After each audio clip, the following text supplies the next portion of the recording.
bem-vindos, boa tarde a todos. Muito bom ter a presença de vocês aqui nessa tarde de domingo, para a gente poder conversar, fazer essa tertúlia, desenvolvendo mais um pouquinho sobre o tema do tulkuísmo. Nós agora vamos iniciar a apresentação sobre o tema do tulkuísmo. Quem vai apresentar é a Márcia, lá de Alto Paraíso de Goiás. Então, esse é o brasão da Sociedade Brasileira de Obeose, com o lema Spes Messes in Semine. Esse é um encontro conjunto das representações de Alto Paraíso de Goiás e Cascavel, no Paraná. Eu sou a representante, de Alto Paraíso de Goiás. Esse é o aviso legal. Então, hoje é o nosso terceiro encontro sobre o tema tulkuísmo e tulku. O primeiro encontro versou sobre esse tema, tulku e tulkuísmo. O segundo foi o tulkuísmo em ação. E hoje, então, o tema é um tulku é uma criação consciente. Como tem pessoas que provavelmente estão aqui pela primeira vez, então vou fazer um brevíssimo retrospecto do que foi conversado. O tulkuísmo consiste num processo de transmissão de cultura ou sabedoria mental, psíquica ou moral. O tulku é como uma sombra ou projeção de entidades superiores relacionadas com Deus, por um processo serial infinito, que vem criando ininterruptamente um sistema de evolução, todos os seres que integram a vida do universo. Foi feita uma analogia também, no segundo encontro, sobretudo, com a numeração matemática, considerando que cada ser é um número na grande síntese cósmica e possui duas modalidades psíquicas e dois valores, o seu próprio e o da sua missão, assim como o eu sou quem sou e seu corolário filosófico, penso logo existe. Com aquele que corresponde qual parte integrante de um conjunto superior, a família, povo, nação. E assim, no início, a unidade, o todo, se desdobrou em 7 partes, que por sua vez também se desdobrou em outras 7 partes, e assim sucessivamente, construindo uma imensa ramificação denominada de árvore da vida, cujos ramos se prendem a todas as partes e ao próprio todo, que é essa consciência una, fluindo desde os seres por ela criados até a última partícula material ou espiritual. Então, esse é um brevíssimo retrospecto, resumo, então, dos 2 encontros anteriores. E se alguém tiver interesse, nós podemos estar repassando o material referente aos encontros, né? Então, hoje, o tema é tulku, uma criação consciente. Esse tema ele vai compreender 3 tópicos, que são: um tulku é uma criação consciente, os males da maledicência e como são formados os dhyanis. Segundo JHS, um tulku é uma criação consciente por um adepto de elevado grau iniciático, pelo Manu, ou por qualquer ser de hierarquia maior. As criações mentais duram consoante o grau de intensidade da energia mental despendida para as suas formações, inclusive podendo tomar forma e acompanhar o seu Criador de vida em vida. Conta-se o caso de um conhecido de Pitágoras que, ao ouvir o ladrar de um cão, julgou reconhecer nele a voz de um amigo já falecido. Contudo, o que ele ouviu não foi o seu amigo, mas a egrégora, ou o egrégora, né, criado pelas nidanas animalescas, geradas pela mente daquele durante a sua encarnação.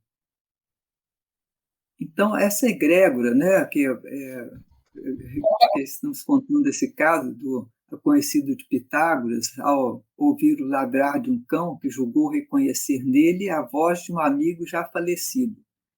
Então, contudo, o que ele ouviu não foi o seu amigo, mas a egrégora criada pelas nidanas animalescas, geradas pela mente daquele durante a sua encarnação. Tal egrégora havia tomado a forma de um cão, o que não deixava de ser um tuco caótico gerado pelo mau uso da mente. Daí o cuidado que o discípulo deve ter ao manejar os seus princípios internos, já que foram criados pela própria mônada, destinados exclusivamente a ser instrumentos de evolução. À medida que um ser evolui, vai galgando os degraus gloriosos da iniciação, caminho que conduzirá os que persistirem à suprema libertação do mundo das necessidades. Contudo, durante a penosa marcha ascensional, por ignorar as leis que presidem a evolução, através dos tempos, na sua ignorância, ele vai gerando diversas egrégoras, que, ao chegar a determinada fase iniciática, condensam-se numa só, num poderoso ser psíquico que o aspirante terá de enfrentar.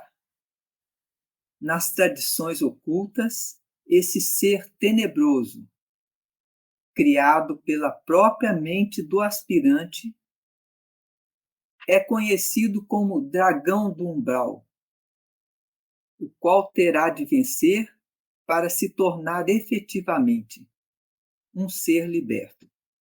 Conta a lenda que Krishna, ao querer penetrar no Nirvana, foi impedido de fazê-lo, em virtude de estar acompanhado pelo seu cão, ou isto é, pelas suas nidanas, das quais teve que se desfazer. Agora vamos passar para o outro subtítulo, Os Males da Maledicência. As criaturas essencialmente más, já destituídas de quaisquer princípios superiores, na realidade, não deixam de ser personificações de egrégoras criadas pelos pensamentos negativos dos homens. Segundo os entendidos em alta magia, no mundo astral existem verdadeiros currais astrais, onde ficam presas, dentro de círculos mágicos, essas egrégoras negativas, as quais são manipuladas pelos nirmanakayas negros para os seus fins necromânticos.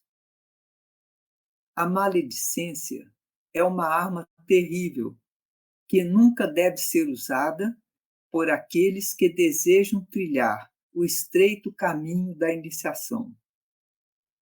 Quando pensamos ou falamos mal de alguém, estamos contribuindo para a sua involução.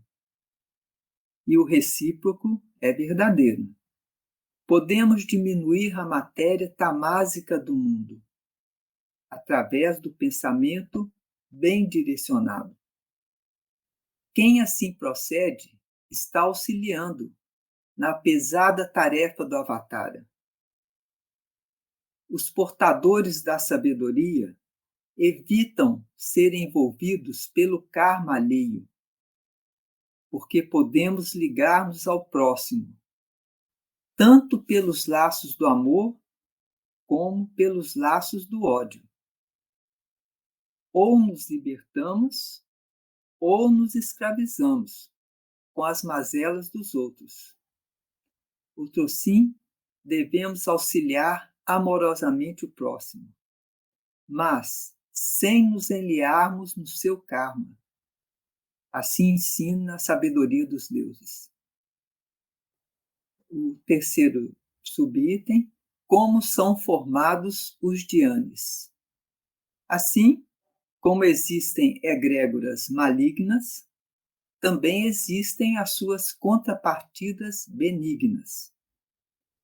Os dhyanis, por exemplo, segundo JHS, professor Henrique José de Souza, são os frutos benditos dos pensamentos e sentimentos nobres da humanidade através das idades. Não deixam de ser tulcos do Manu. Expressam todo o conhecimento humano. Somente o planetário da Ronda, com seu imenso poder e sabedoria, tem a capacidade de captar as energias superiores geradas pelas mentes espiritualizadas da Ronda e personalizá-las em formas humanas. O que foi exposto acima deve pôr-nos em vigilância em relação ao nosso mundo interior. Todos nós temos latente o bem e o mal, sob a forma de skandhas e nidanas, estas como se fossem um pecado original. Segundo a ciência iniciática das idades, quando pensamos bem de uma pessoa, estamos estimulando o bem nela. Pensando-se e falando-se mal dela, estamos incentivando as suas nidanas.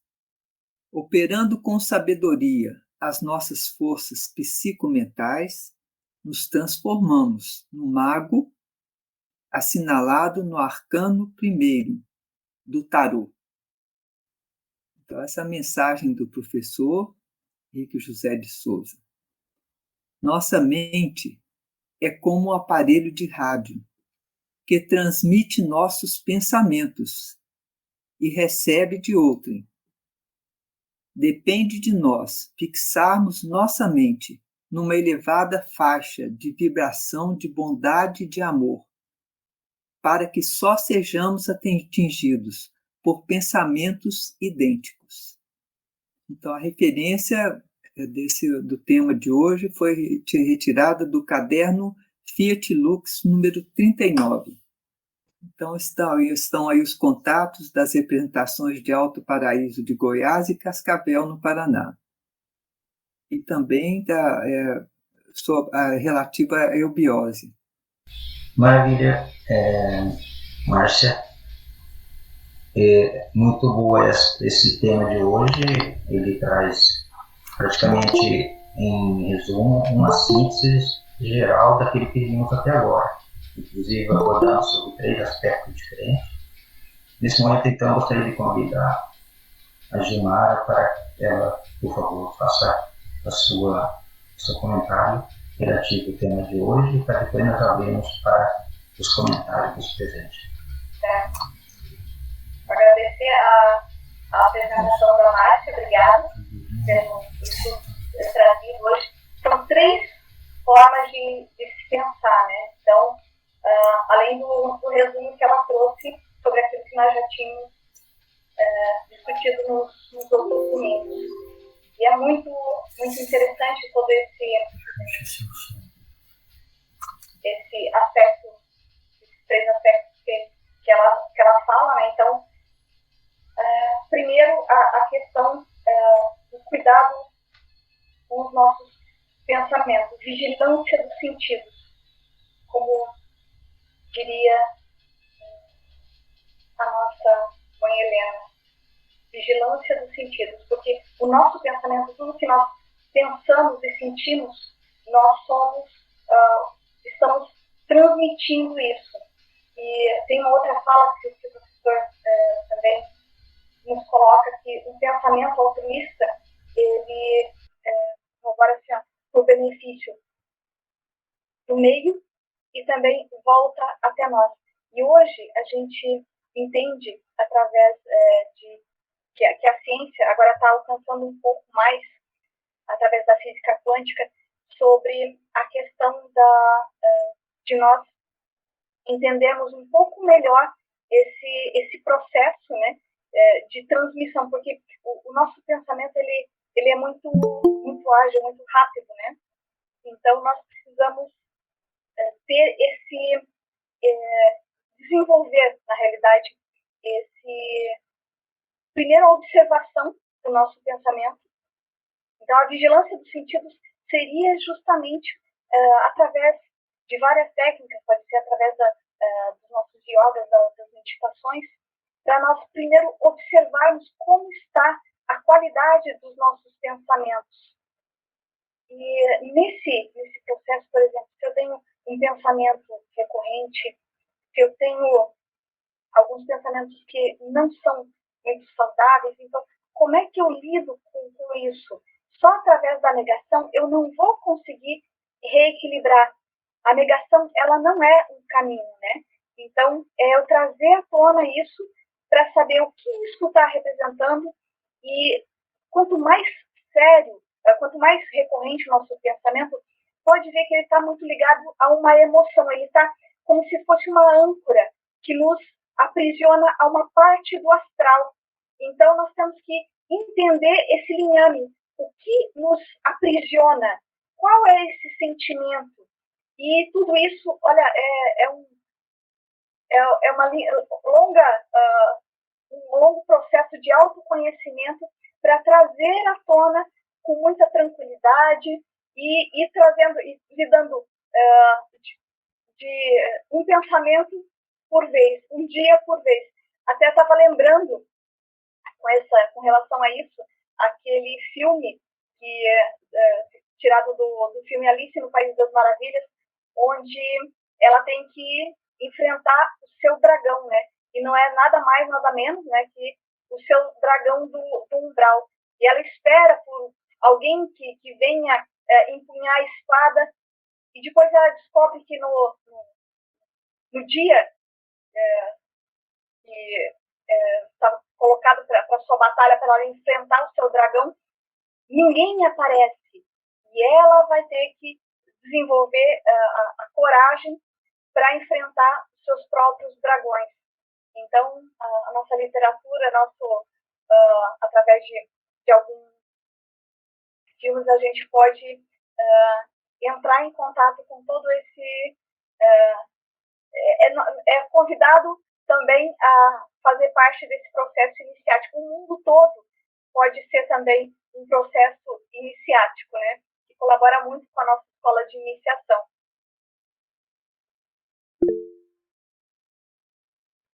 Então, agora eu abro. Noemi, pode falar. Boa tarde. Eu quero fazer uma pergunta para vocês para ver se eu entendi bem a linha de raciocínio apresentada. Vou abrir a câmera, desculpa.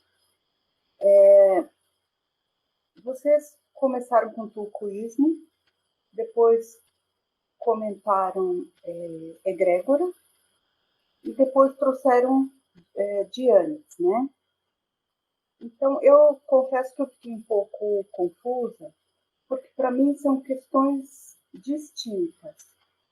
E aí eu pergunto para vocês, essa questão da egrégora, dos pensamentos, como você acabou de explanar, de todos os cuidados, ok, sim, mas esta parte desta criação que se refere a dragão do umbral, ele está na parte mais densa do astral.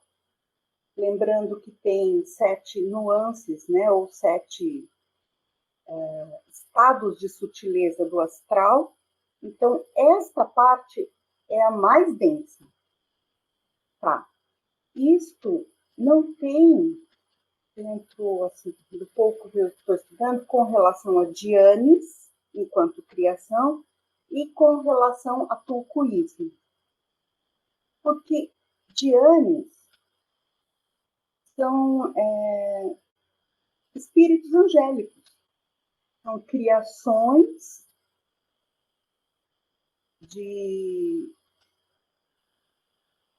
de Budas, de Manus, ou seja, de avataras, que já estamos falando em hierarquia divina, né?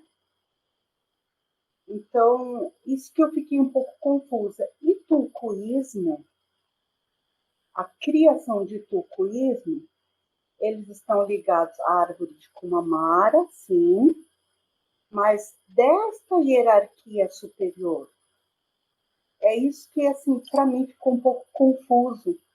E é o que eu gostaria de perguntar para vocês.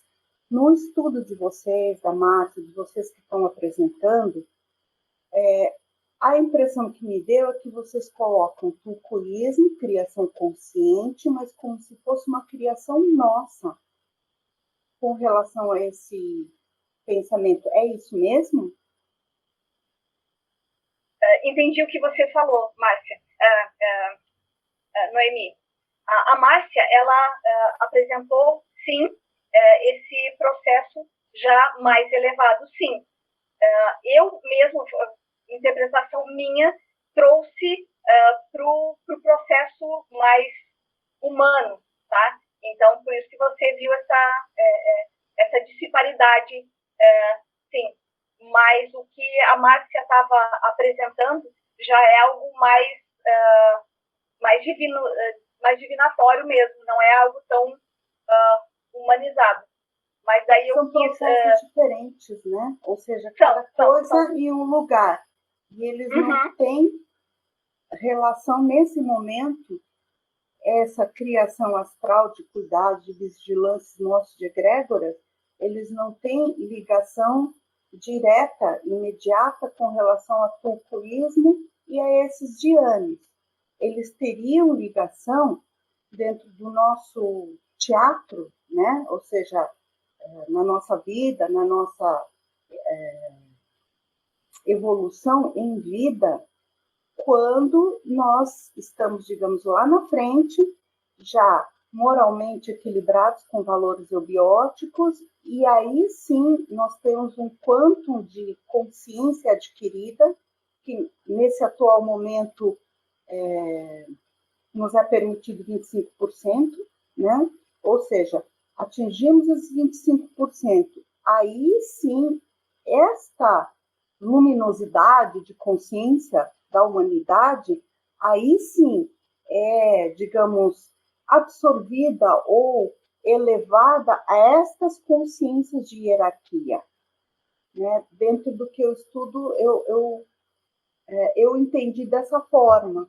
Por isso que eu coloquei para vocês. Sim, eu entendi, Noemi. Mas a minha forma de enxergar é um pouco diferente. Eu acho que as coisas são dinâmicas.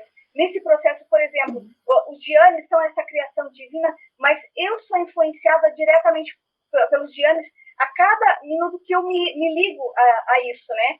Então, inspirada eu tenho uma tônica, assim, Então, esse fiozinho, esses 25%, no meu entender, tá? Humilde aqui, ó, que eu estou influenciando e levando a minha experiência, não só quando eu chego no patamar depois de 25%, a cada coisa que eu consigo burilar, que eu consigo entender melhor, eu já mando e já consigo receber. É uma coisa um pouco mais dinâmica. Isso é uma forma que eu vejo, né? E também as questões mais negativas também, né? Então, quanto mais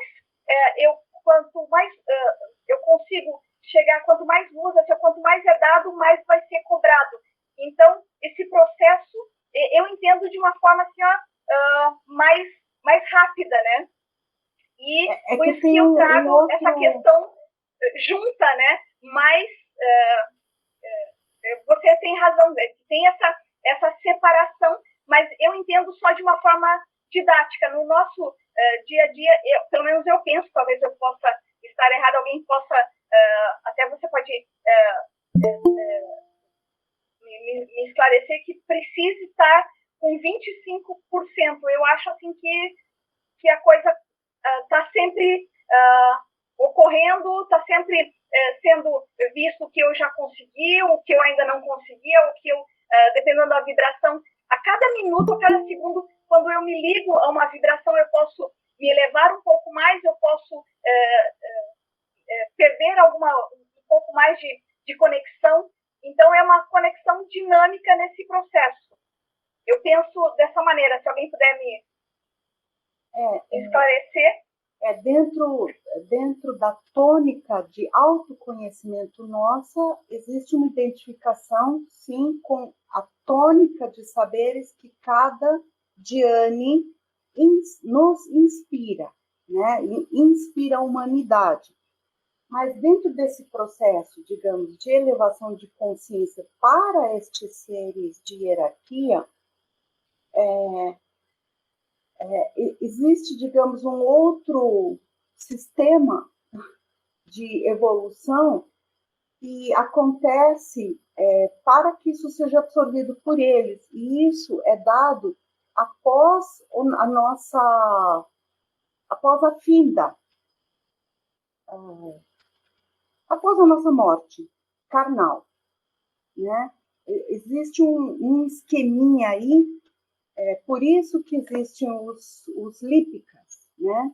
Então, para a humanidade, são esses lípicas que vão, digamos, como se fosse um HD, vão somando.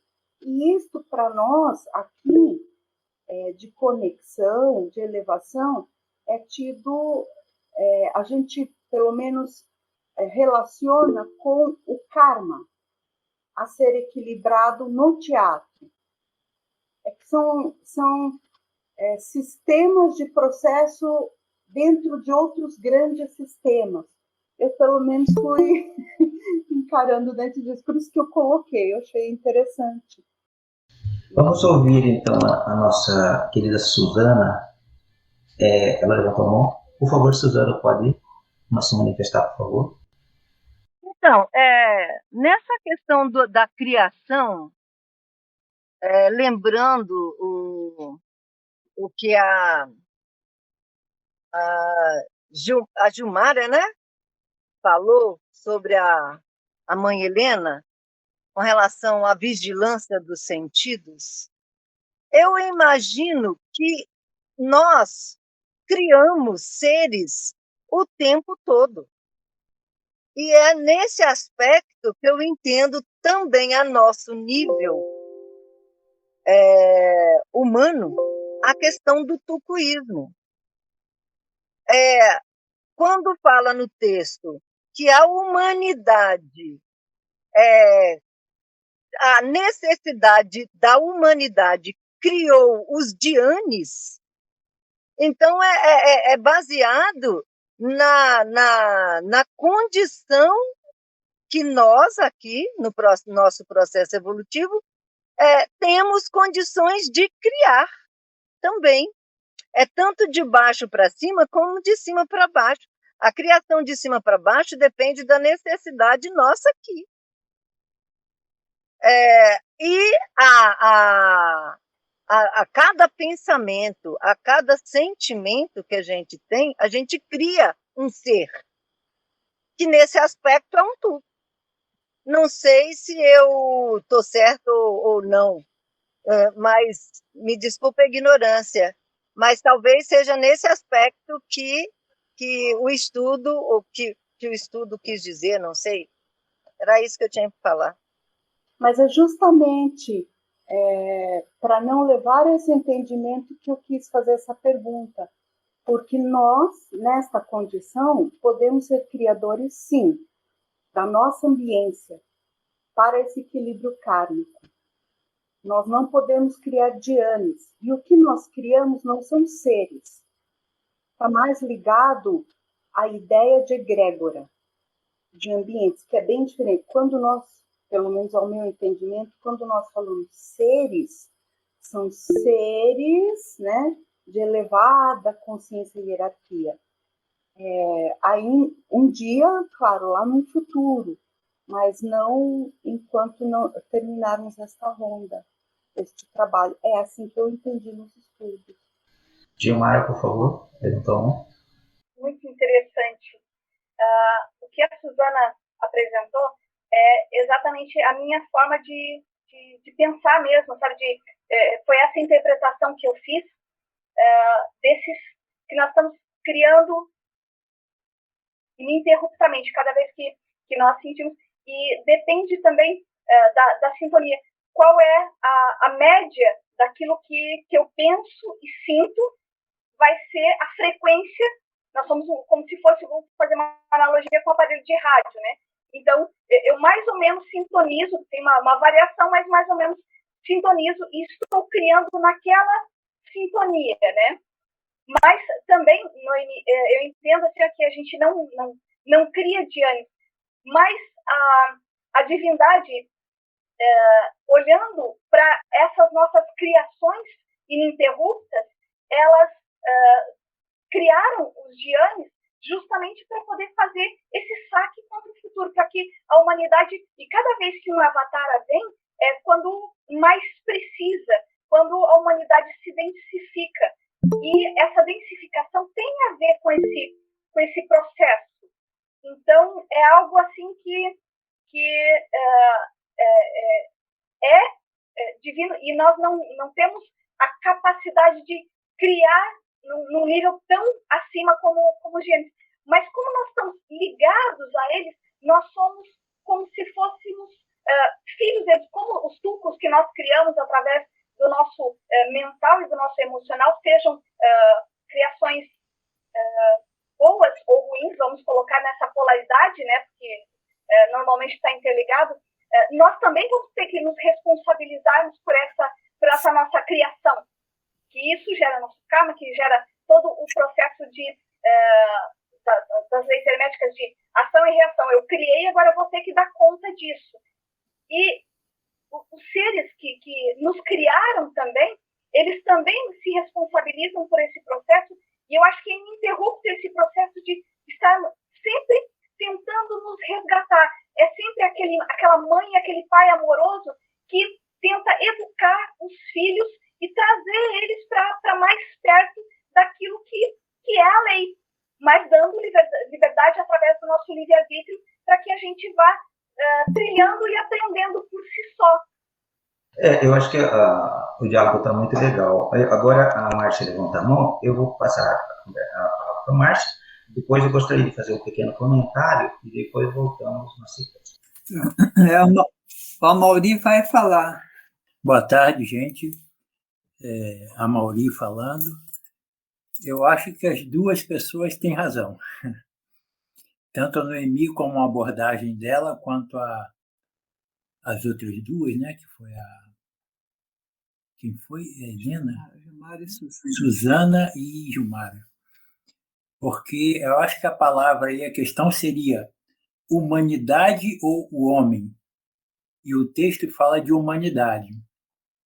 Então, quando a Suzana falou que é um caminho de duas vias, né? De cima para baixo, de baixo para cima, na expressão dela, é porque de cima para baixo as coisas já estão criadas, mas ainda não tomaram forma. Ou seja, é preciso que aqui embaixo crie-se um quanto de consciência necessário para que ela tome forma aqui. Então, a humanidade como forma, pensamento, cria, a Noemi falou, egrégora.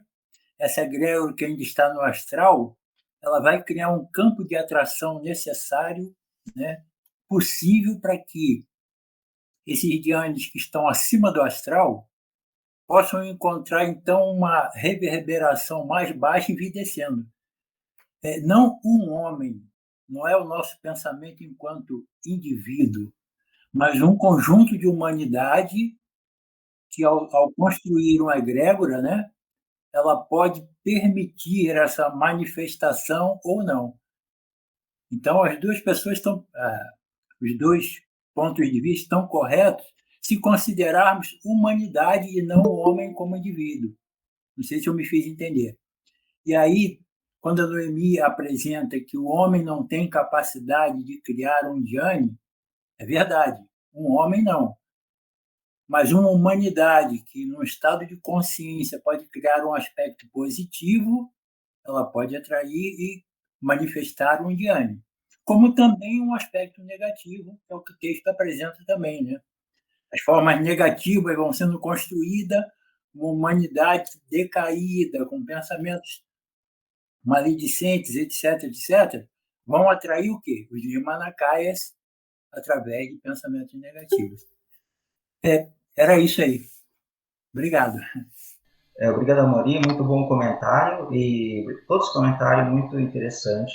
Está fazendo com que a gente faça uma boa reflexão sobre o tema. Talvez o tema tenha sido, quem escreveu os temas, tenha tido esse propósito de fazer com que a gente fosse e colocasse em ação aquilo que a gente já tem dentro de nós, né? Eu gostaria de lembrar, assim, agora voltando assim mais ou menos no que o texto propôs, né? Que ele diz assim justamente aquilo que está em conversa aqui, que um truco é uma criação consciente de um adepto de elevado grau iniciático, pelo Manu ou qualquer ser de hierarquia maior. Então, esse aí ficou claro que um truco são criações desses seres que vêm a trabalho para a lei, né? Consoante, e daí ele diz que a criação, essas criações mentais, pode durar de acordo com a intensidade, né, e despendida da energia mental desse ser, desse criador. E, inclusive, podendo durar até a vida toda. E isso, ele não para aqui, então ele depois diz que esse processo também pode acontecer através da criação de uma pessoa que está no caminho iniciático. Então ele começa a colocar um alerta para quem está no caminho de iniciação, para ter um certo cuidado, porque aquilo que a gente pensar vai criar, e nós teremos que dar conta disso depois, né? Pode ser, então, ele diz aqui, que não deixará de ser um truco caótico gerado pela mente daquele criador, aquele caso que ele citou, né? E então ele faz essa colocação, esclarecendo esse ponto da criação consciente, do egrégor positivo, do egrégor do bem. E ele liga isso depois para o discípulo, orientando o discípulo para que tenha vigilância, para que evite a maledicência, falar mal do próximo, falar mal do seu semelhante.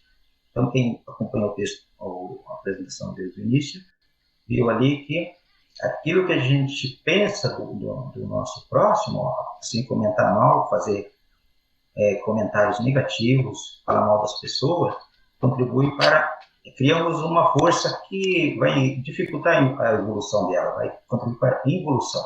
E a da nossa também, que fala que o inverso também é verdadeiro. Aí, ele, chegando na formação dos dhyanis, que eu achei muito interessante, é que ele esclarece isso aí, ó. Como existem os egrégoras malignas, também existem as benignas. E os dhyanis, segundo o JHS, são frutos benditos dos pensamentos e sentimentos da humanidade através das idades. Não deixa de ser tuco do Manu, tá? Ele está dizendo ali que são frutos, mas não está falando que são criações, são frutos. Ali, quem vai fazer isso, aí ele fala, somente o planetário da Honda é que tem a capacidade, tem o poder de fazer essa síntese dessas coisas positivas acumuladas pela humanidade no decorrer da sua evolução e sintetizar na criação dos dhyanis que nós pertencemos, que fazemos parte do estudo da Ubiose. Sabemos que houve aqueles 7 dias de 1800, né? É isso? De 1 a 8 de julho de 1800, que foi criado os 7 dhyanis, que hoje são os 7 planetários. Então, não é isso? Então, nós recordamos disso. Então, quem fez isso foi o planetário, não foi? Mas quem ele fez com aquilo que a humanidade já tinha gerado, porque a humanidade já tinha caminhado, como o Mauri falou, gerado um mínimo de condições para que o planetário utilizasse. Porque o planetário ele condensa todo esse processo de coisas construtivas da humanidade e cria a veste dos seres que vão representar a expressão desse planetário. Do contrário, também existe toda a criação negativa que ele deixou claro lá anteriormente, que são utilizados pelos Nirmanakaya para criar essas coisas que vão atrapalhar a evolução da humanidade e para gerar, por exemplo, esse processo de magia negra, essa coisa toda aí. Então, era só esse comentário que eu gostaria de sintetizar e abrir novamente a palavra para que... Eu queria ver se o Eduardo está na sala novamente, ou mais alguém. Tem a Márcia que levantou a mão novamente. Eduardo, só complementando o que o Beni disse agora, é que o planetário da Ronda, né, com o imenso poder e sabedoria, ele tem a capacidade de captar as energias superiores geradas pelas mentes espiritualizadas da Ronda e personalizá-las em formas humanas. Aí é que eu acho que está a grande diferença. E também na conversa anterior, nós vimos também que tudo compõe uma imensa ramificação, né, na questão do tucuísmo, né, que nós chamamos da árvore da vida, desde os planos mais superiores e descendo, e há uma interação nessa criação. Então, essa árvore da vida, cujo tronco, né, cujo início é Deus, e aí ela vai se subdividindo, né, e sempre ligada a esse tronco, dessa forma, até a última partícula material ou espiritual.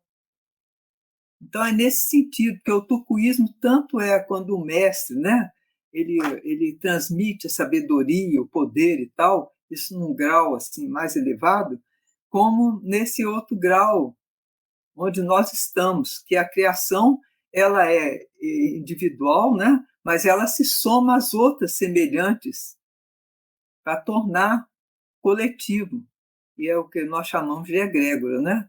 E nesse sentido, essa eu entendo a inter-relação. Renan, né? Renan está com a mão levantada. Oi.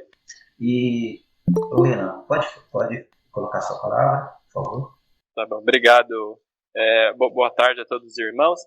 Eu acho esse tema super legal e eu fiquei com uma dúvida quando a Márcia elaborou muito bem o assunto, que é nesse processo tucuístico, né, da mônada e se fracionando, e eu sempre vejo que todos nós estamos nesse processo que o professor falava de ganhar vida, transformar a vida em energia em vida consciência, e não só o aspecto da humanidade, mas para além da antropogênese, a questão das outras hierarquias, né, dos animais e insetos.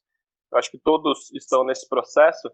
E aí, quando a Márcia falou da questão da personalidade, eu fiquei me questionando aqui se esses outros seres que ainda não têm, talvez, pelo meu entendimento, o mecanismo do arranca, né, não tem o princípio da egoidade, como que se dá o processo tucuístico para esse tipo de seres, né, que acho que eles não têm um princípio de egoidade e que estão vivendo agora no presente com a gente, né?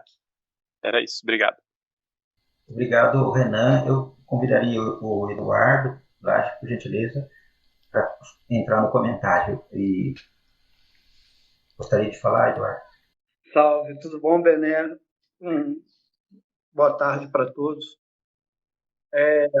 Essa questão que o Renan falou dos outros reinos, né, que não tem equidade, pelo que a literatura diz, eles evoluem como alma-grupo, né?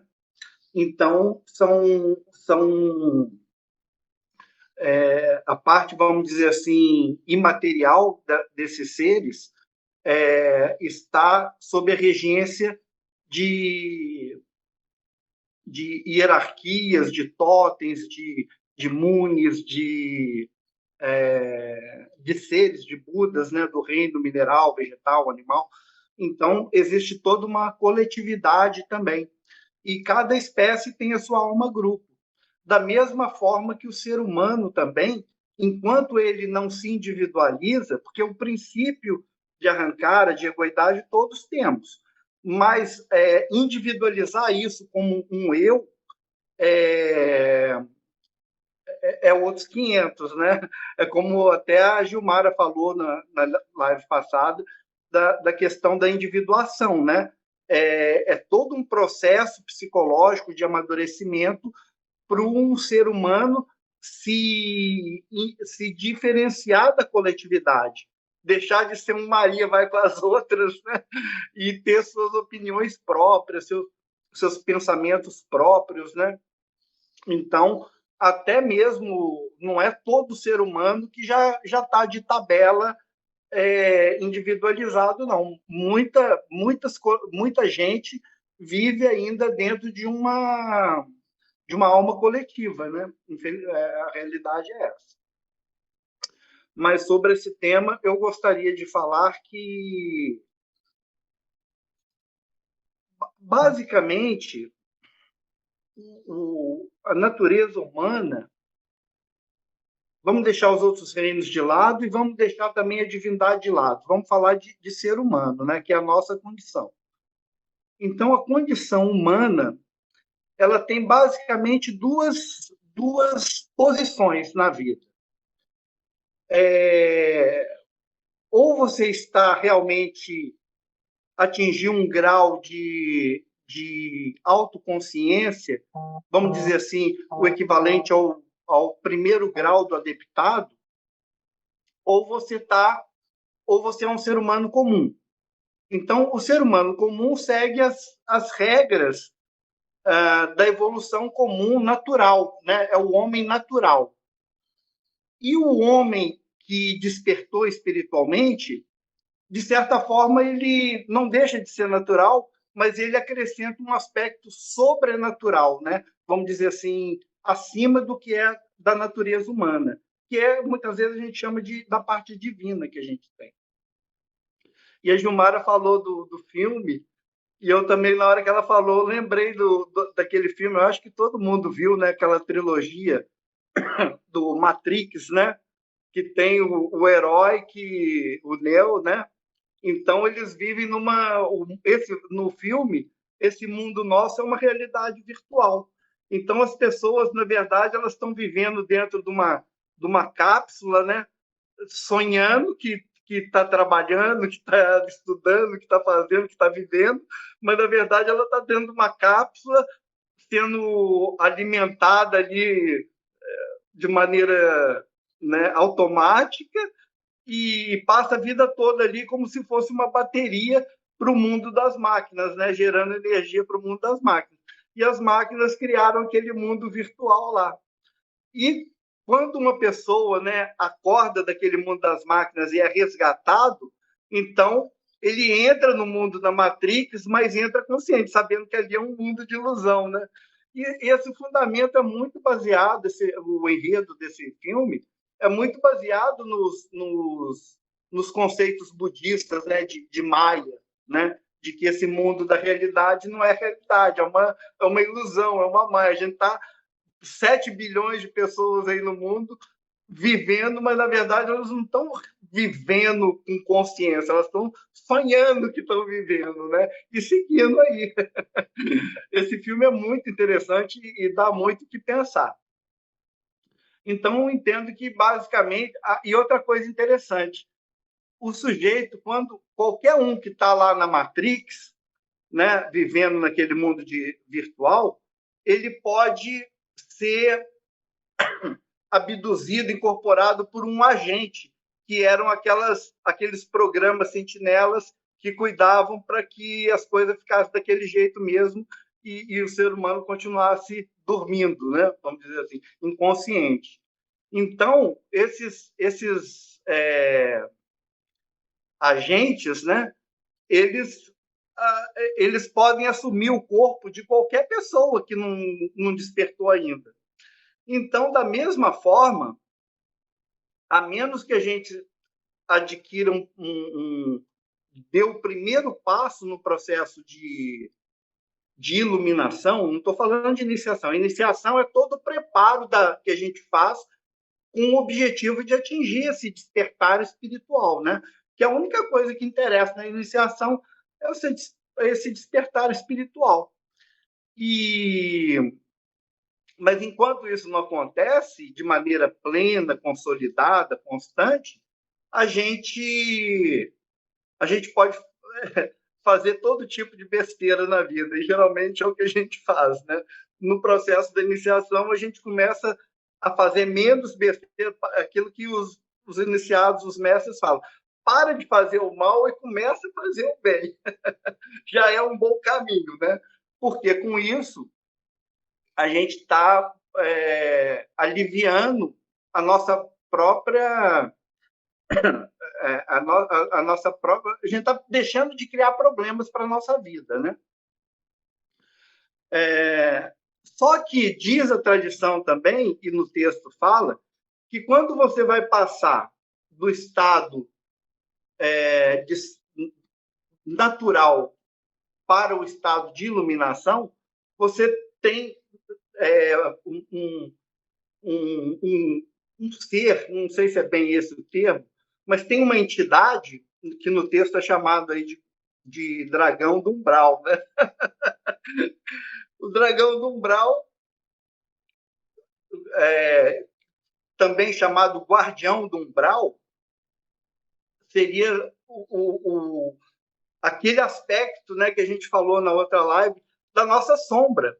É tudo aquilo que a gente criou nessa vida e nas outras, quer dizer, todo o lastro que nos impede de passar para o outro lado da vida, que é a da vida consciente, da vida desperta, iluminada. Então, no momento em que a gente vai fazer essa transição do natural para o sobrenatural, a gente vai ter que confrontar esse guardião do umbral. Umbral, o que é? Umbral é um portal, é uma passagem, né? É algo que separa dois ambientes. Então, para a gente sair do ambiente natural, desse mundo de ilusão, para o outro mundo de despertar espiritual, de ver as coisas como elas realmente são, a gente tem que confrontar esse guardião do umbral. E isso, se a iniciação, se esse despertar espiritual acontece de uma maneira aguda, abrupta, é raro de acontecer, mas acontece, né? Na literatura também, por exemplo, o Eckhart Tolle, né? Que é um mestre vivo aí e tal, ele conta que até os 29 anos de idade ele sofria de como é que chama aquele negócio do pânico, né? Síndrome do pânico. E uma noite ele teve uma crise que foi tão violenta, mas tão violenta, que ele pensou que realmente ele ia morrer. E no dia seguinte ele acordou iluminado, com outra visão. Ele gastou uns tantos anos para poder acostumar, consolidar. Eu já conheci pessoas assim, né, que fizeram essa transição. Mas o mais natural, o mais normal, é que isso seja feito ao longo, vamos dizer assim, de muitos anos durante a vida. A gente tem 3 ciclos, né, de 21 anos, né? De quando a gente nasce até os 21, dos 21 aos 42 para consolidar a alma, e dos 42 aos 63 para consolidar a nossa parte espiritual. Então, teoricamente, a gente tem aí uns 60 anos para a gente fazer essa transição do natural para o espiritual, de uma maneira tranquila. Agora, então, esse dragão, esse guardião, é justamente tudo aquilo que a gente rejeitou. Por isso que o Jung e outros psicólogos e mestres falam que se você não confrontar, em primeiro lugar, a sua sombra, os seus aspectos divergentes, essa coisa toda psicológica, você não consegue dar um passo além para maturidade, para individuação, para ser um eu inteiro, né, desperto. E isso não tem nada assim de... Pode ser dramático, mas é um processo natural da vida, que vai acontecendo aos poucos, para a gente ir dando um passinho de cada vez, como a Gilmara falou também. Eu acho que eu vou parar por aqui, porque eu não quero estar muito tempo aqui. Né? Então, basicamente isso, gente. A minha maneira de ver é essa. É um processo natural, ascendente, aos poucos, mas o objetivo é chegar lá. E as outras coisas todas são conceitos, né? Mas a realidade é aquilo que a gente está vivendo mesmo. E outra, enquanto a gente não se ilumina, a gente vive numa bagunça de entendimentos. A poeta Clarice Lispector, né, que eu amo, ela diz assim: ninguém nunca viu um ovo. E realmente isso é uma verdade profunda. As coisas mais comuns do nosso cotidiano, os objetos, as coisas normais que a gente usa, a gente não tem um contato com essa realidade. A gente lida com o nosso cotidiano num sonho, num sono, né?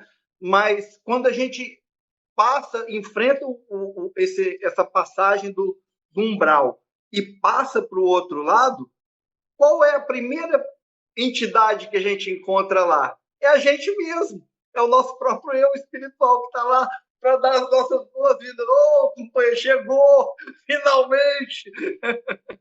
Né? Então, é por aí. Obrigado por terem me escutado. Ok, Eduardo. Eu acredito que nessa última frase você falou que nós somos tudo de nós mesmos. Eu acredito que sintetizou um monte de perguntas que a gente acaba fazendo. Isso foi abordado num tema do professor na revista da ARAN, que, na verdade, somos fruto do nosso eu superior, né?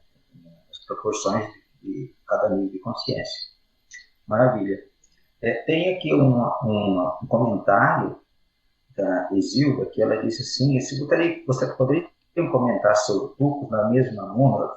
Acho que no encontro anterior alguém comentou sobre isso, mas se alguém quiser ajudar ela, considerando que não somos um para um, nossa encarnação, de um para um. Alguém gostaria de fazer um comentário sobre esse aspecto? Tudo ligado à mesma mônada? É o que você acabou de falar, né, Bené? Tudo de si mesmo. Justamente. Eu vou fazer um comentário rapidinho, colocando que realmente porque, segundo nós aprendemos, é que nós temos uma mônada e podemos estar ligados em 7 personalidades, nós e mais 6. Podemos ter 6 igual a nós, evoluindo ligado a uma mônada onde vai sendo sintetizadas as experiências. E nesse aspecto, então, tudo tem exceção, né? Então a gente sabe que nós somos ligados, então, uma mônada está orientando, conduzindo 7 personalidades. Ou mais, né? Pode ser 49, vai depender do grau de consciência que a criatura atingir. E aí vai se elevando o grau em hierarquia. Conforme se eleva o grau de hierarquia, vai tendo aquelas que vão ficando ligado àquela mônada, à medida que ela vai se elevando em consciência, ficaria até chegar a um ponto de que a criatura que atingiu um nível de consciência que era a iluminação, ela vai ter condições de criar aquelas consciências que ela não conseguiu, aquela parte dela que não evoluiu, não atingiu o nível de consciência, porque sempre vai ficar resíduos, né? Poderá ser, ela vai ficar sob a responsabilidade dela para que ela gere, então, 6 para evoluir. Aí, no meu modo de ver, aí seria tudo dela mesmo para fazer a evolução e para continuar ajudando a humanidade a transformar a vida em energia e vida consciência. Seria uma das formas de que a criatura poderia fazer isso. Mas lembrando que, conforme o texto nos orientou, é que essas criações tucuísticas conscientes são feitas por seres conscientes, não por seres inconscientes. Essa outra forma de tucuísmo que nós estamos conversando seria aquele tucuísmo natural, que seria desdobramento da mônada, né, dos planos para a evolução. Eu penso que o verdadeiro tucuísmo que a gente mais se detém nele seria esse tucuísmo consciente que é gerado pelos adeptos. São seres que têm condições de pegar as criações existentes e gerar, então, seres tucos para trabalhar consciente ajudando a humanidade. Já nós, como humanidade comum, igual você citou, nós pertencemos àquele grupo que já atingimos um nível de consciência mínimo para sair dessa roda de samsara, ou então ainda estamos nessa roda e estamos ligados com todos, como todos os outros, as consequências daquilo que nós geramos. Nosso pensamento, os pensamentos podemos gerar pensamento que vai contribuir para até que tenha um alerta ali do texto que a gente conscientemente fazer criações para aliviar a carga do planetário da onda, que é a Maitreya, que está agora aqui trabalhando, não é? Que é o nosso Buda, que está gerindo o ciclo de Aquário.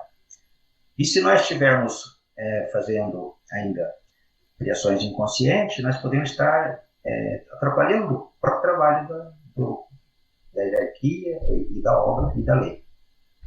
Esse é o comentário que eu escrevi. O Reinaldo Lira, por favor, palavra com você.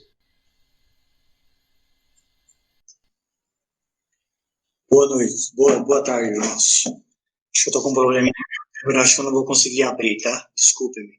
Mas forma outra, excelentes considerações. Agora, partindo um pouco para a parte prática da coisa, ou seja, nós, de repente, nem sempre criamos essas egrégoras não tão benevolentes. E também, nem sempre criamos as benevolentes, como nós simplesmente podemos alimentá-las com tanta coisa boa e ruim que aí está nos planos, né? Mas forma outra. Aí eu gostaria de uma consideração, até pegando o gancho do Amauri, e fez pensar algo que ele disse. No que diz respeito a isso, se isso nos vem, seja por irradiação ou partindo de nós próprios, e nós simplesmente olhamos para isso, simplesmente olhamos para essa mentalização que estamos, obviamente embasada num sentimento que também não é bom, nós jogamos isso por terra, isso vai se esvair. Essa é a minha consideração. Se o Amauri puder ter uma consideração, gostaria de ouvir. Grato, até mais, senhores. Eu estava exatamente pensando isso que o Reinaldo falou, no sentido de fazer uma distinção que eu tenho ouvido assim, consciência, pensamento, inconsciência. Eu acho que tem que haver uma distinção dessas palavras. Primeiro, entender o que se está se chamando de consciência e de inconsciência, né? Então, eu penso que quando a gente fala isso aqui nesse ambiente, a gente está falando de consciência das leis divinas, da consciência das leis universais, né? E a ignorância ou inconsciência seria a inconsciência dessas leis universais que regem a vida. Então, quanto mais próximo dessa consciência, você sofre o efeito disso com muito mais responsabilidade, porque você fez conscientemente, sabendo que você está contrariando uma lei. Bom, distinto isso, a outra coisa é pensamento. Pensamento é algo que, em geral, a gente não controla, e chega talvez um pouco onde o Reinaldo está falando. E o que cria um tuco ou forma os pensamentos? É esse pensamento concentrado, porque Dhyana quer dizer exatamente isso, concentração do pensamento. À medida que ele vai se concentrando, e aí tanto individual quanto coletivo, vai se criando egrégora. Individual pode prejudicar a você mesmo, né? Se for negativa, e benéfico a você se for positiva, usando essa polaridade. E à medida que você contagia, porque o mundo é relações, né? A vida se dá por relação, que você contagia e envolve outras pessoas, você vai criando uma egrégora muito mais poderosa, à medida que outras pessoas vão se envolvendo nisso. E aí o caminho, inclusive, de Patanjali, né? O passo seguinte da concentração é a meditação. O processo, você até tocou um pouco nisso, o processo de meditar sobre os teus próprios pensamentos, não é isso? Auxilia com que você vá hoje dissolvendo. Ainda não é o final, né? Mas é o próximo passo depois de Dhyani, que é a concentração. Você percebe que está concentrando pensamentos que vão contra a lei e já num processo de iniciação ou num processo de busca de autoconhecimento, você vai procurar uma maneira de transmutá-lo, dissolvê-lo, e o próximo passo seria a meditação, né? Tem outros passos, né? Patanjali são 8 passos, mas o próximo seria esse, que com certeza eu usei na live anterior a palavra silenciar, né? Buscar a voz do silêncio. Tem esse mesmo sentido de ouvir a si mesmo.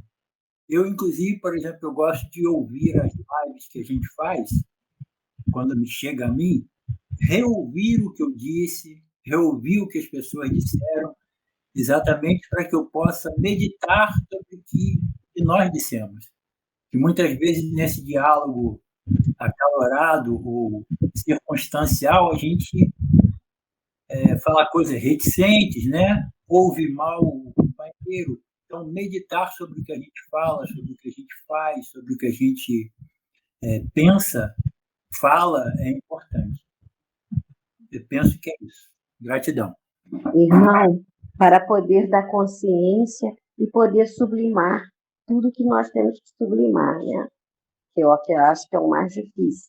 Então, a gente tem que parar e realmente pensar, ouvir, ler novamente, porque, às vezes, uma palavrinha está a chave para tudo. Mas nós estamos aqui para isso. Conheça-se a ti mesmo em ti mesmo. E isso é que nós temos que fazer, né? Então, muito boa. Obrigado. Tenho que agradecer muito a vocês. Obrigado. Obrigado, Elvira. Obrigado. Nós sempre ficamos felizes, né? Todos ficamos felizes, porque aqui ninguém é dono do encontro. Nós somos todos parte de uma unidade. É uma troca. Isso. Eu acredito que tem muita gente que está coçando a garganta para falar alguma coisa. Se tiver, pode levantar a mãozinha ou então entrar falando assim, e ver se não tiver ninguém falando. No momento, vamos ouvir mais um pouco o Eduardo. Enquanto isso, se vocês quiserem falar mais alguma coisa, ainda temos alguns minutos para conversa. Eduardo. Eu gostaria de pedir, não sei se seria possível para a Márcia ou para você, quem puder, eu acho que é a Márcia que faz a leitura, lê aquele último parágrafozinho que o professor fala para finalizar de tudo. Seria possível? Seria possível? A mensagem do professor? É. Então, a mensagem do professor. Posso ler, Márcia? Está já na mão aqui. Pode sim. Tá, com licença. Mensagem do professor. Nossa mente é como um aparelho de rádio que transmite nossos pensamentos e recebe de outra. Depende de nós fixarmos nossa mente numa elevada faixa de vibração de bondade e de amor, para que só sejamos atingidos por pensamentos idênticos. Professor Henrique de Souza, do Pequeno Oráculo, número 180, quem quiser pesquisar. Ok, Eduardo? Você veja, para mim, esse pequeno parágrafo dele resume tudo, porque ele fala que a gente está aberto, né? Que a gente é um sistema aberto, que está emanando e recebendo, né? O tempo todo. Então, lógico que com isso, ele mesmo sempre enfatizou, né? Para a gente ter cuidado com os lugares que a gente frequenta, né? Com os ambientes e tudo mais, porque se a gente está aberto, trocando o tempo todo, a gente tem que ter certos cuidados, né? Assim, de higiene mental, higiene psicológica e física também, e tudo mais. Então, a gente está o tempo todo trocando. Agora, outra coisa legal que ele fala é você sintonizar aquela faixa como é que ele chama? Mais elevada, né? De amor e uma outra palavra que ele fala, não lembra isso.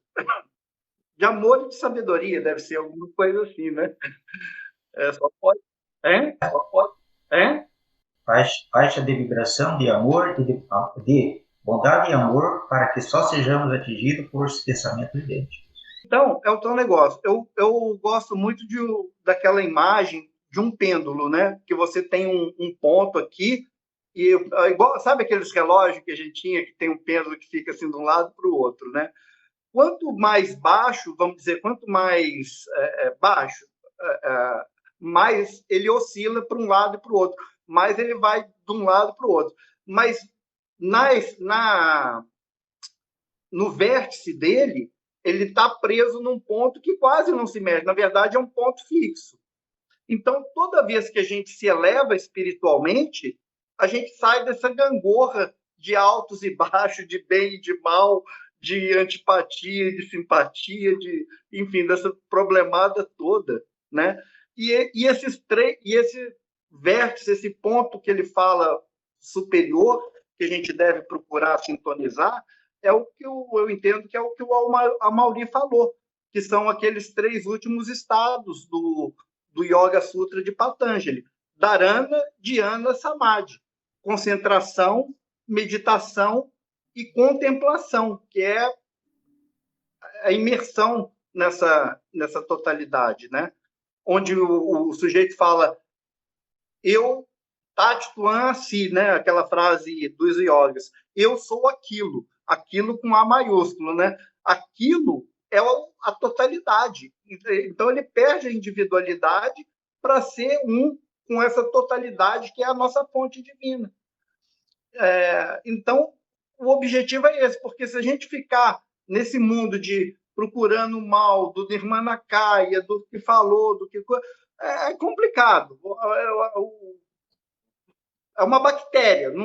Não importa o que você faça, o antibiótico que você usa, ela vai lograr aquilo, vai desenvolver resistência e os problemas não cessam. A única saída que a gente tem dessa prisão do mundo maiávico, do quaternário, da Matrix, é você despertar para o seu eu interno.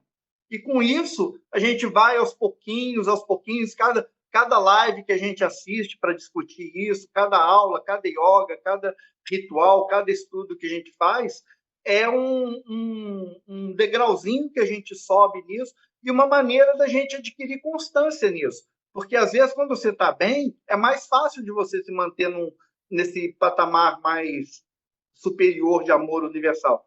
Mas quando você está abalado, doente, fraco, passando por uma crise, com algum problema, é muito mais fácil de você ser tragado por esse mundo de conflitos, de ilusões que faz parte da realidade material. Mas quando a gente se sintoniza nessa frequência superior da tríade Atman, Buddha e Manas, que é o recheio do nosso eu, né?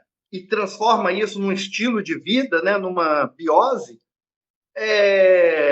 e vai consolidando isso aos poucos, um ano depois do outro, a gente vai amadurecendo e vai passando por tudo que tem que passar na vida e vai aprendendo, a coisa vai ficando cada vez mais leve, né? A gente vai se aproximando dessa realidade e chega uma hora que a coisa acontece, né? Então, eu acho que o nosso caminho é esse, é buscar esse conselho do professor, pura e simplesmente sintonizar com o superior e deixar. Não quer dizer que a gente vai se calar contra as injustiças, contra os enganos da vida. Muitas vezes a gente tem que se calar, é verdade, mas tem algumas vezes que a gente tem que denunciar. Fala, poxa vida, isso aqui está errado, gente. Né? Você vai ficar mal visto, você vai ficar tido como persona não grata, você vai criar amigos, vão passar a ser seus inimigos, mas às vezes você está numa situação de responsabilidade, numa empresa, numa associação, numa comunidade, que você está vendo o erro. às vezes até de um amigo, de alguém que você gosta, mas fala, meu irmão, tá errado. Isso aqui não tá certo. Então, às vezes a vida põe para a gente esses desafios, né? É isso. Maravilha, Eduardo. Bem, a gente já está, estamos a 122. Eu gostaria de fazer um pequeno comentário, seria em relação a tudo isso, nos levaria a refletir sobre o objetivo da nossa vida, né? E no caso de quem está no caminho de conhecimento, né? Optou por um caminho de conhecimento, que nós temos as ferramentas para superar essas tendências que nós trazemos, as tendências negativas e as tendências positivas, com mais consciência, porque nós temos literaturas, nós temos os graus que nos dá essa compreensão. E ao ter acesso ao conhecimento dessas leis do universo, como o Mauro falou, dessas leis cósmicas, que são a própria projeção do divino nos planos, ao ter acesso a esse conhecimento, naturalmente, nós vamos nos pacificando a nossa parte emocional.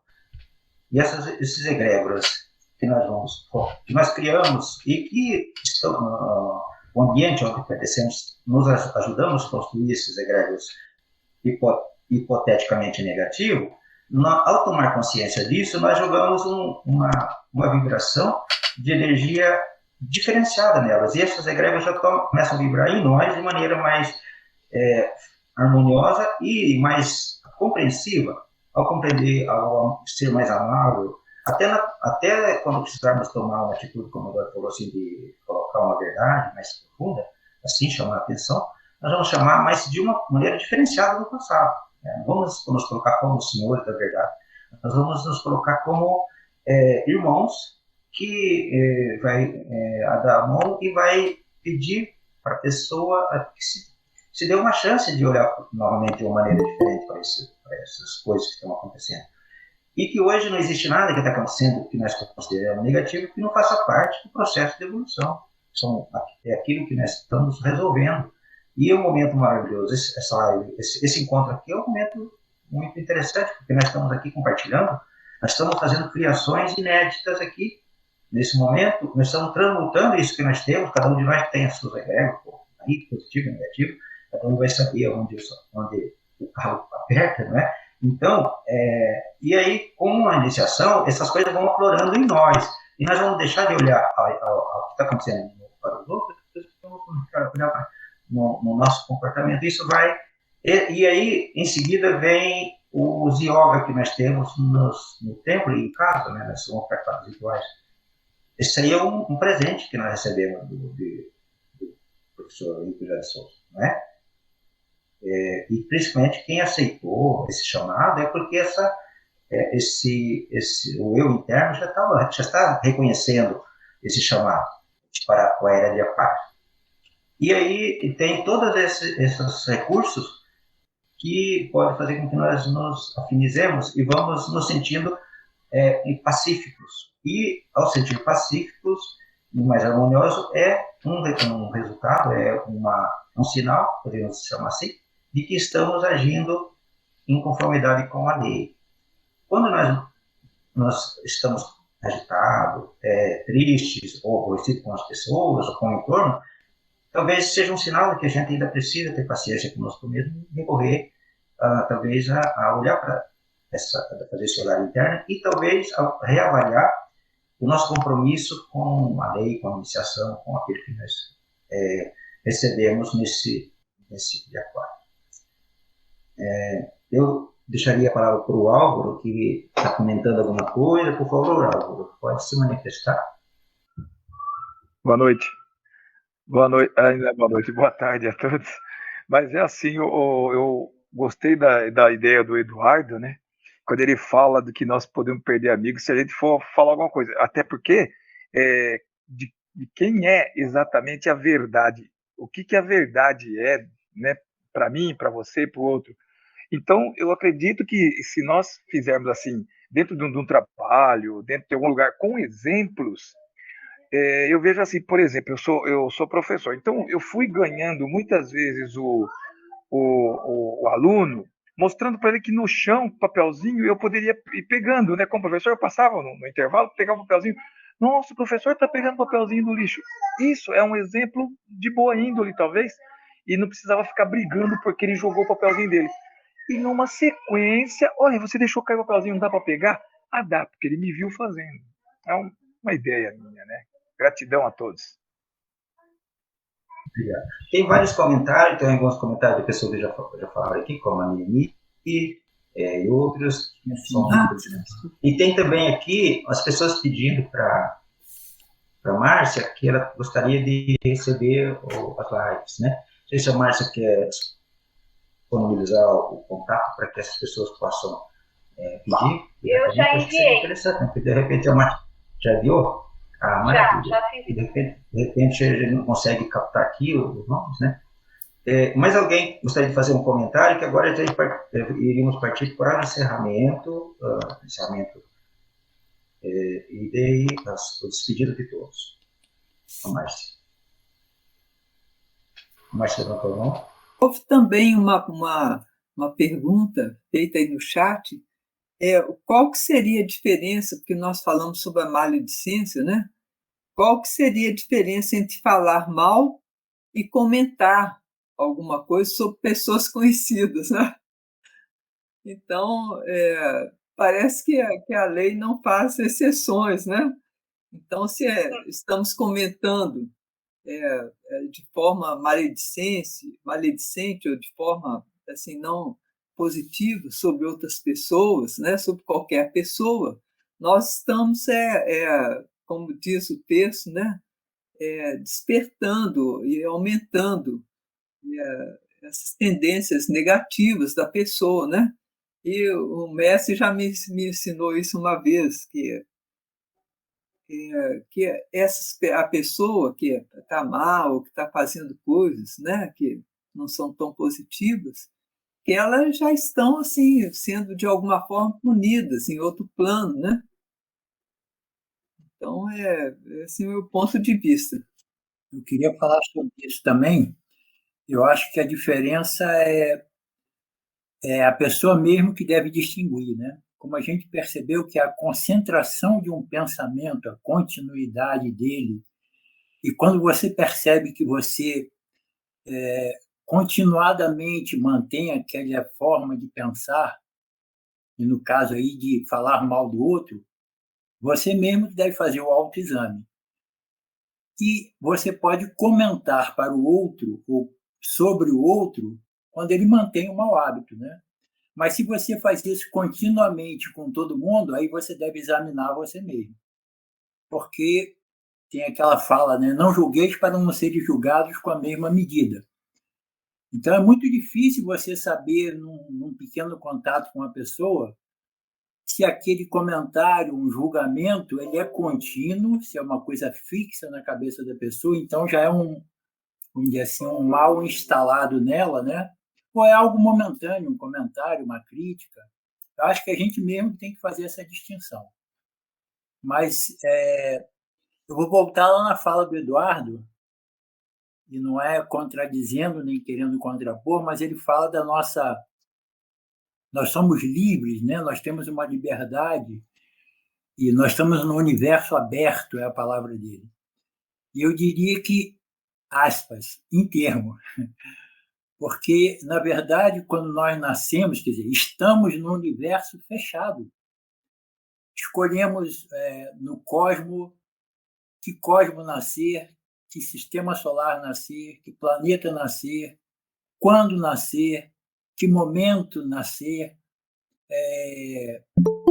de que linha espiritual, né, das 7 linhas, das 7 tônicas, qual é a nossa tônica, ou seja, há uma série de escolhas que nos, aspas, predeterminam. Eu penso que a liberdade que nós temos é livre-arbítrio, de livre escolha dentro daquilo que nós estamos delimitados, né, e não limitados, mas delimitados, nós temos escolhas dentro dessa delimitação. Porque, antes de tudo, já uma série de coisas nos delimitam. Essa noção de que nós temos toda a liberdade, nós somos capazes de tudo, nós temos toda uma capacidade de resolver todas as coisas, inclusive de reparar todos os nossos males, eu acho um pouco prepotente, porque, inclusive, se fala na graça, na compaixão, na bênção. E se a gente não contar com isso, a gente sozinho, por conta própria, a gente pode se achar coisa demais e estar cometendo exatamente um outro problema para a gente mesmo. Né? Era isso aí. Obrigado. Legal, Maurício. Legal. Tá bem, pessoal. Então tá aqui. Tem mais algum comentário aí para ser lembrado? Alguém? Posso só acrescentar? Eu gostei Sim. muito, né? Sim. Ai, me perdoe, ainda não memorizei o nome, mas vou memorizar. É a Mauri. Falaram. A Mauri, isso. Muito, muito interessante. E eu coloco isso como quando a gente vai se dando conta ao dever, né? E essa questão da pergunta do mocinho, a gente costuma muito entender, quando se fala, né, quando é um comentário, entender a origem da intenção. Porque quando ela vem do coração, com amorosidade, imbuído desse dever, não causa desequilíbrio, né? Não causa um impacto negativo. Né? Então, essa construção toda, né, vibração energética, essa autoavaliação que nós temos que fazer da intenção. Se é uma intenção já com uma vibração de falar mal, aí a gente vai estar desequilibrando, né? Causando uma série de outras coisas. Mas se é no intuito de, como o Eduardo fala, peraí, meu amigo, olha, vamos repensar nisso, né? Vamos rever. Aí é uma intenção amorosa, não tem por que causar um desequilíbrio, né? E só para finalizar, eu vou ser apedrejada aqui, mas a gente vai cantar parabéns hoje. Tem uma pessoa que faz aniversário, que está aqui no grupo. Vamos. É aniversário do Eduardo, viu, gente? Oi, Eduardo! Parabéns! Parabéns, Eduardo! Parabéns! Vamos cantar parabéns, então. Vai iniciar, parabéns pra você nessa data.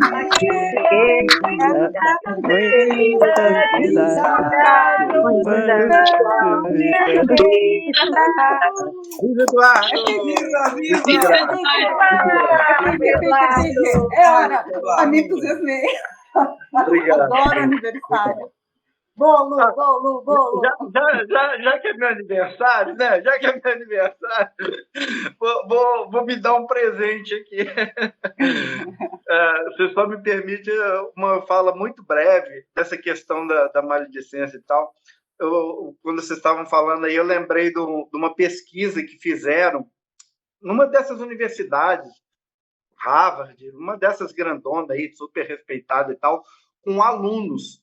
Que eles pegaram alunos problemáticos de algumas escolas públicas nos Estados Unidos e transferiram para outros colégios, né?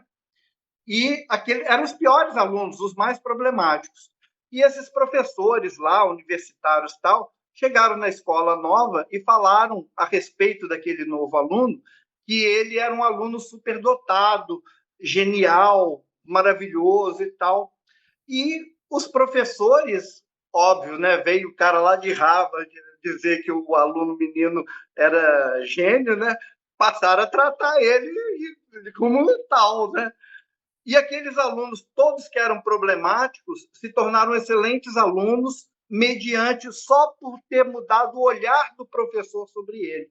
Vocês veem como é que esse negócio do olhar do outro sobre sobre a gente, aquilo que o professor fala mesmo, né? O texto aí fala, aliás, é muito importante, porque o olhar, não tem coisa mais pecaminosa do que fofoca, né? Fofoca é triste. Mas, assim, quando a gente tem esse olhar, isso é para ver como que o olhar de um pai, de um professor, de um amigo, de um crítico, de alguém que está numa hierarquia superior no trabalho e tal, pode influenciar o seu desempenho, a sua performance na vida, né? É impressionante. Era só isso. Então, a gente tem que ter um olhar mesmo de ver tudo bom, belo e verdadeiro, ver o talento bom. A história, lembrei da história do Cristo também, que Jesus estava andando numa estrada com os discípulos, né? E no meio da estrada tinha carcaça de um cachorro morto ali, todo já meio comido dos urubu lá e tal.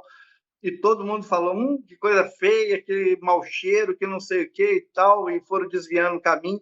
E o Jesus foi o único que falou, fez um comentário sobre os belos dentes da carcaça desse animal, do bicho. Então, quer dizer, até uma coisa horrível, você pode ver alguma coisa de positivo, de bom, né?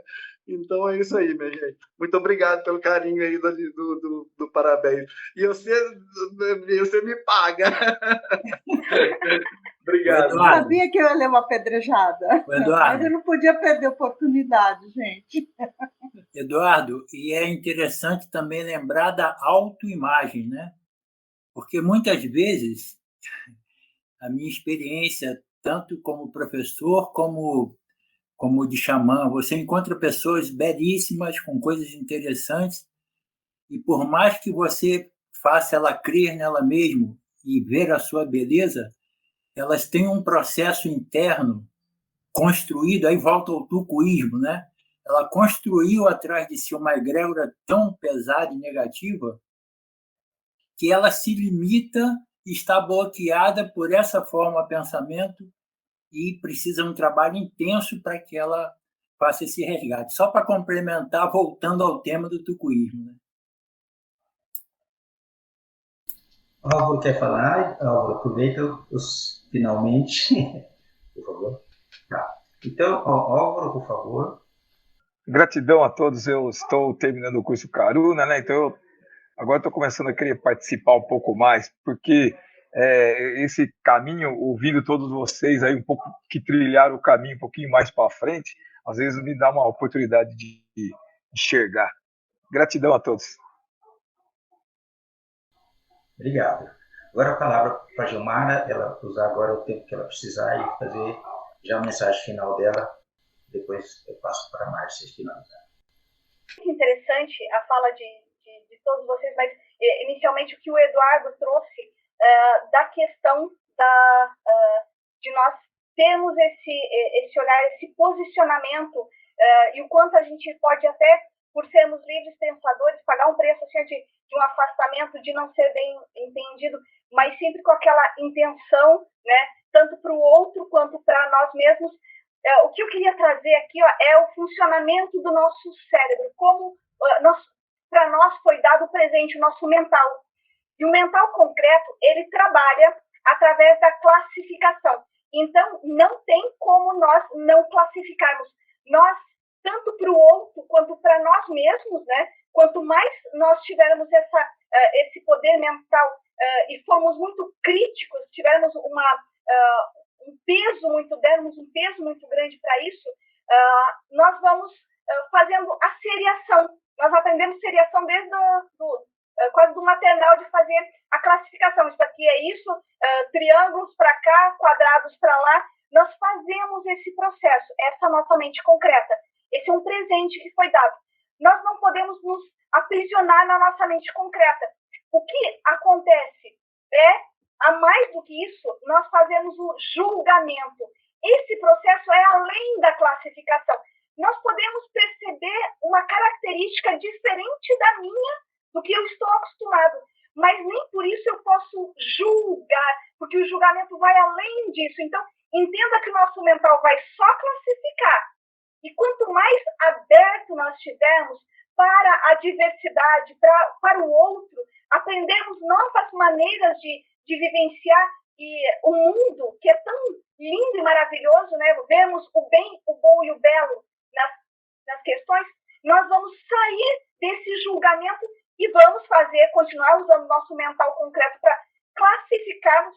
Isso é aquilo, lei da ação e reação. Nós podemos entrar nas nossas leis herméticas, sermos coerentes com as leis, mas sem entrarmos no julgamento, porque quanto mais a gente julga o outro, com a mesma régua que eu julgo o outro, é o que eu vou me julgar também. Então, o mundo vai pesar sobre mim, para nós vivermos uma vida mais leve. Então, vamos, sim, usar o nosso mental, mas não nos pesarmos através do julgamento. E agradeço a todos, porque, olha, se pudesse ficar o restante, adentrarmos a noite aqui conversando sobre isso, porque está um papo muito gostoso, muito leve. Obrigada, gente, a todos que participaram, que ficaram com vontade de participar.